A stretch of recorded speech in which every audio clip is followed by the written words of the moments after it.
Hello students, today's topic we are going to revise regarding the normal newborn about the general overall view of assessment, care and feeding.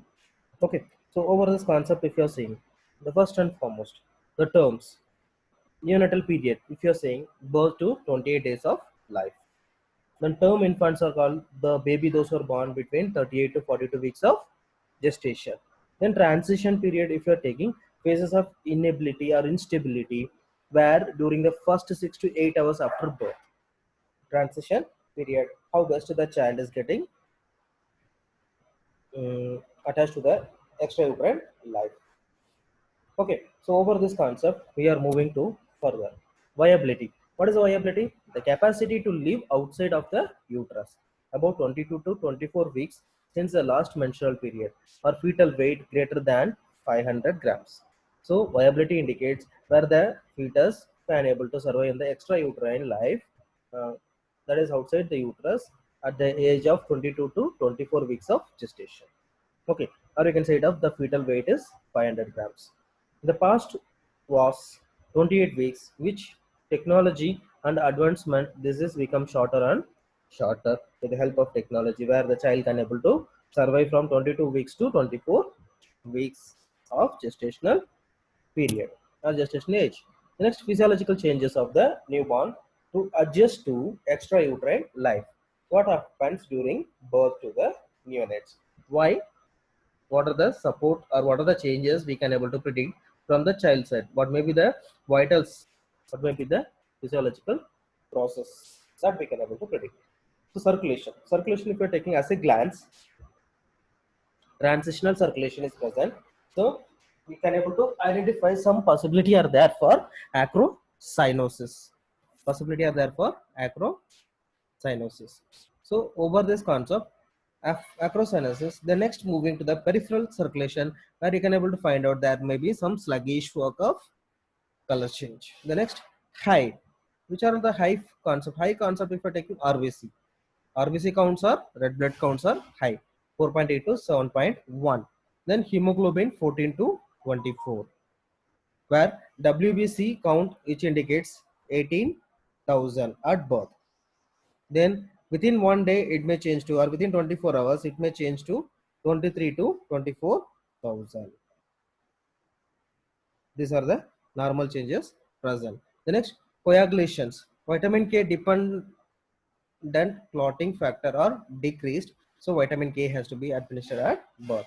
Then platelet counts are normal at the both where the circulatory function. So over the circulation, if you are seeing, main thing you can able to see is the acrocyanosis, then high level of RBC and hemoglobin level.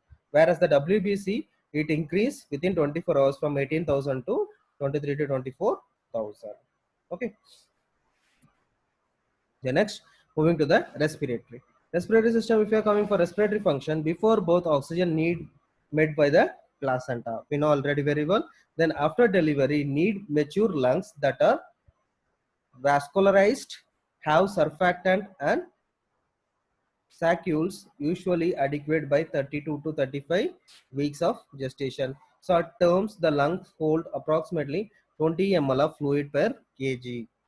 So due to this, there may be difficult in breathing, or there may be some difficult in adjust to thing. Not difficult, we can able to say, you can say that there is a delay in adjustment to the extrauterine life, particularly for the respiratory system. Once the respiratory system was established very well, then the child can able to formulate their oxygen supply, or they can able to meet their oxygen needs, oxygen demand by the cells.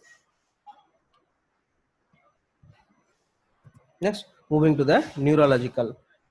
So for the neurological, all neurons are present, but many are immature.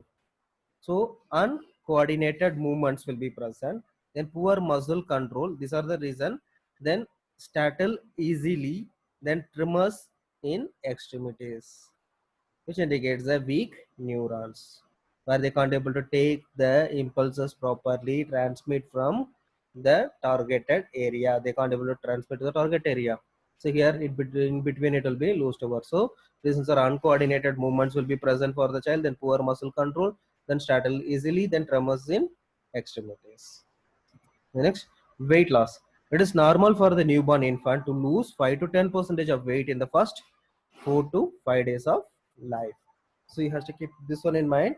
So it is normal for the newborn infant to lose 5 to 10 percentage of weight in the first 4 to 5 days of life. Next, infants at risk. If you're saying infant at risk, red flags. Red flags are there. That is after birth include red flags, gagging, turning blue, or we can able to see cyanosis.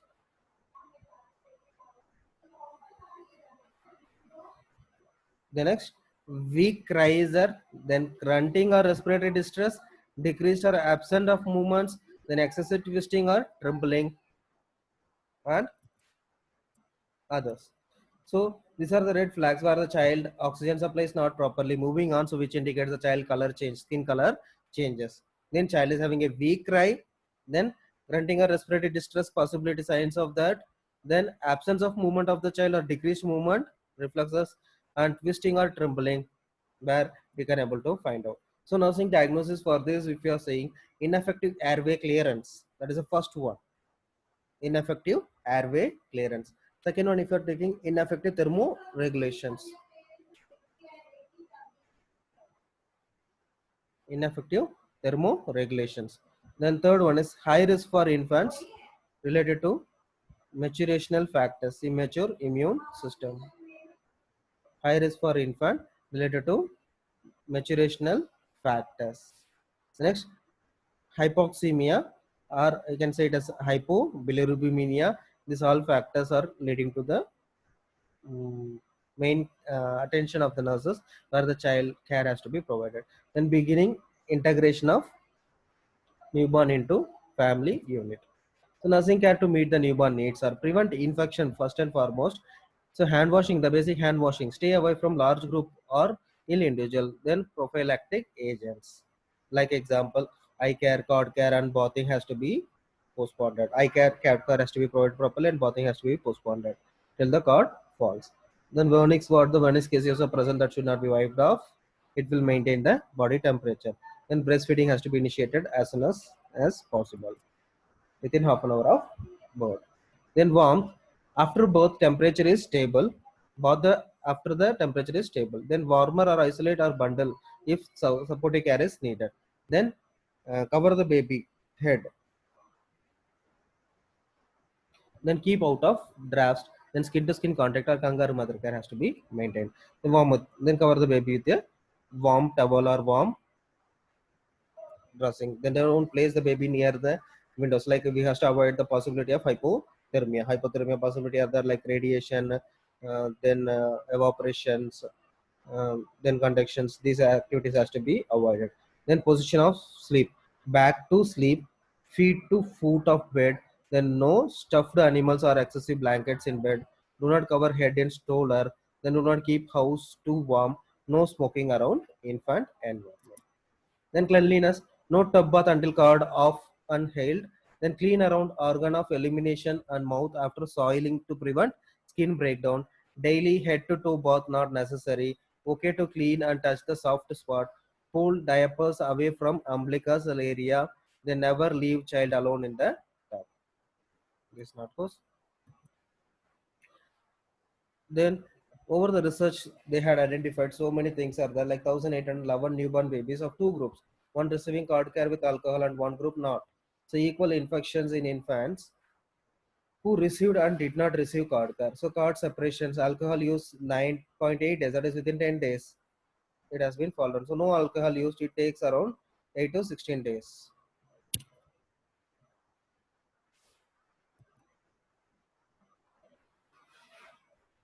As a condition of licensure, public and private hospitals and reserve, clinician must have a written policy of dissemination of procedure. Then genital care, male infant.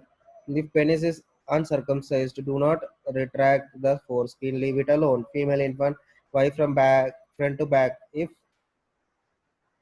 smegma has accumulated in the labial folds, it can be carefully removed. In infant feeding, decide to breastfeed discussion the mother related to breastfeeding, then parenting Then about the positioning of the breastfeeding, then about say positioning, about already we had discussed and we had practiced and during our practical classes also. So demo and re-demo has been completed. So you know very well how to teach the mother regarding breastfeeding, about the position, their importance in continuing breastfeeding, exclusive breastfeeding and continuing breastfeeding. Then formula feeding. So formula feeding, about contraindicated cases only we are going to encourage for the formula feeding until unless the mother is having some complications or the child is having some problem. The next, frequency of breastfeeding. Breastfeeding successful lact on feeding should be occur every 1.5 to 3 hours daily. So breastfeeding has to be initiated, or as well as it has to be followed continuously within 1.5 to 3 hours. And formula feed 3 to 4 hours. Every 3 to 4 hours it has to be. Okay. The next, calculate amount of formula. So weight of the baby by 2, then 3, then in hours per day. So if for example, if the baby LB is 8, so 8 into 2, we are taking the formula 16, or 8 into 3, 24. Therefore, 16 to 24 hours of formula per day is needed for adequate nutrition of the child. Nursing diagnosis, effective breastfeeding, risk for impaired nutrition. So more or less than body requirement related to insufficient caloric or excessive caloric intake. Then circumcision, elective procedure. So here it has to be consulted, depends on the hospital policy as well as the pediatrician to whom they are going to show. So usually delay in 12 to 24 hours until newborn is stabilized. Do not feed 1 hour prior to the procedure. Then consent required from one parents, and method are Gomaco or plastic bell. Then restraints required, anesthetic if physician's dependence. Aftercare comfort measures, keep wound clean and dry. Then check for the urine in 24 hours after procedure. Then monitor for bleeding. Then signs and symptoms of infection will not occur immediately after procedure. It takes 72 hours. The period of reactivity. First period of reactivity after birth indicates the rapid movements of the baby. Once the baby is initiating uh, from the deep sleep, after the deep sleep, once the baby is waking up, the wake up cycle, during that time, the reaction of the baby. We already saw this also in routine care of the newborn baby.